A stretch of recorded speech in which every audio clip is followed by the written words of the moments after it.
ఉండవల్లి అనూష గారు కంక్లూడ్ చేయండి ప్లీజ్. అభివృద్ధి అంటే ఏంటో, సంక్షేమం ఏంటో ఫస్ట్ తెలుసుకోమని సార్ చెప్పండి సార్.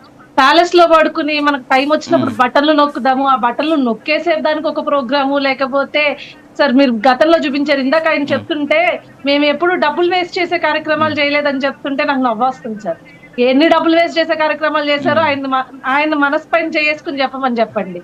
మీకు విజయవాడ అంతా బ్లాక్ చేసి ఏవి చెత్త బళ్ళకు ఒక షో, రోడ్ షో, లేకపోతే రేషన్ బళ్ళకు ఒక రోడ్ షో, దానికి ఒక జెండా కప్పడానికి మళ్ళీ పరదాల మధ్యన జెండా ఊపడానికి పరదాల బొమ్మలో రంగుల గురించి చెప్పట్లేదు మీరు.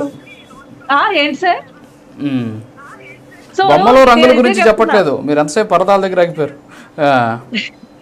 సో ప్యాలెస్ లో పడుకుని చక్కగా నైట్ ఒక సాయంత్రానికి మంచిగా ఫ్రెష్ గా పౌడర్ కొట్టుకుని వచ్చి బటన్లు నొక్కడానికి ఒక పెద్ద షో పెట్టుకుని ఇదే సభ, బహిరంగ సభ, భారీ బహిరంగ సభలు అని చెప్పేసినట్టు కాదు సార్.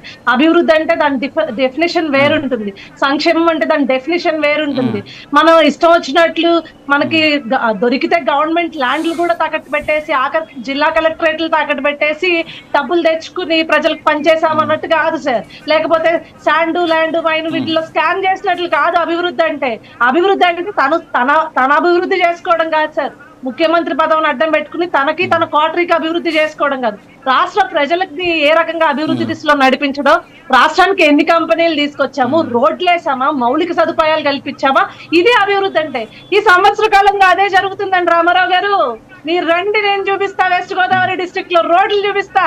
వెస్ట్ గోదావరి గతంలో ఎలా ఉండేవో కూడా ఫొటోస్ తీసి చూపిస్తా, ఏ రకంగా ఉండేవో చూపిస్తా. కనీసం 6 నెలల గర్భిణి వెళ్తే డెలివరీ అయిపోయే పరిస్థితికి రోడ్లు దిగజార్చారు మీరు. ఈ రోజు చక్కగా సాఫీగా వెళ్ళిపోతుంది. ఆటోలు వాళ్ళు కూడా అంటున్నారు మాకు వద్దబ్బా డబ్బులు, మా ఆటోలు ప్రతిసారి మేము సర్వీసింగ్ ఇస్తే మాకు దానికి మించి అవుతుంది, నువ్వు రోడ్లు అయ్యి అని చెప్పి మొత్తుకున్న పరిస్థితి నుంచి ఈ రోజు ప్రశాంతంగా మేము ఉన్నామని చెప్పుకునే పరిస్థితికి ఈ రోజు ప్రతి ఒక్కళ్ళు, కార్మికుల దగ్గర నుంచి, ఈ రోజు చిన్న చితక పనులు చేసే వాళ్ళ దగ్గర నుంచి, ఈ రోజు కార్పొరేట్ వ్యవస్థలో ఉద్యోగాలు చేసేంత వరకు ప్రశాంతంగా ఉంది అని చెప్పేసి ప్రజలు వేనోళ్ళ పొగుడుతున్నారండి రామారావు గారు.